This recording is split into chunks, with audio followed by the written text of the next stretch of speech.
आपण पाहत आहात केएस न्यूज मराठी।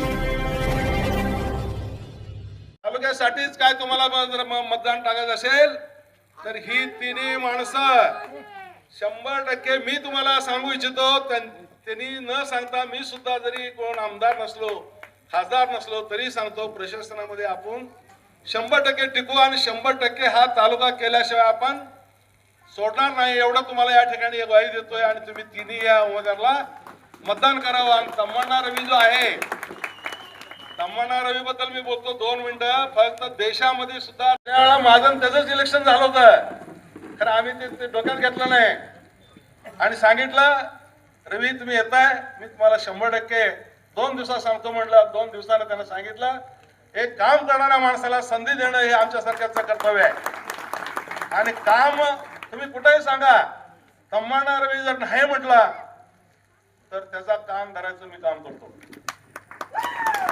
त्यांच्या आजच्यापासून सिद्धरामप्पा रवी पासून आजपर्यंत मी त्यांचंच काम करत होतो। सिद्धरामप्पा रवीची आणि माझी चांगली दोस्ती होती,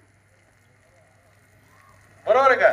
त्यांच्या वडिलांबरोबर आम्ही इलेक्शन लढवले, त्यांच्याबरोबर लढवले, परंतु असा वाद कधी घातला नाही आणि त्यांना आम्ही पाठिंबा दिला, मनापासून पाठिंबा दिलेला आहे। तसंच त्या ठिकाणी मी ज्या वेळेला जिल्हा परिषद निवडून आलो त्या लोकांनी तेली समाजानं मला निवडून दिलेलं आहे। त्यावेळेला हे सत्य सांगायला काय अर्थ नाही, मला त्यावेळेला निवडून दिलं।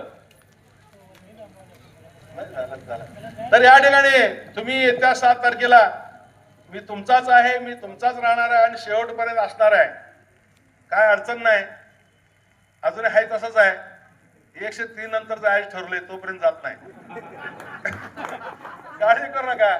आणि 100% तुमच्या पाठीशी आहे। माझ्याबरोबर जर तमन्ना आणि झाला नाही तुम्हाला कुठलीच कमतरता पडणार नाही एवढंच या ठिकाणी सांगतो। ह्या तिन्ही उमेदवारांना भरघोस मतदान देऊन तुम्ही निवडून द्याल याची मला खात्री आहे। तीच खात्री मी विलासरावांना सांगतो आणि माझं भाषण संपवतो। जय हिंद, जय महाराष्ट्र। केएस न्यूज मराठी चॅनलला लाईक करा, शेअर करा आणि सबस्क्राईब करा।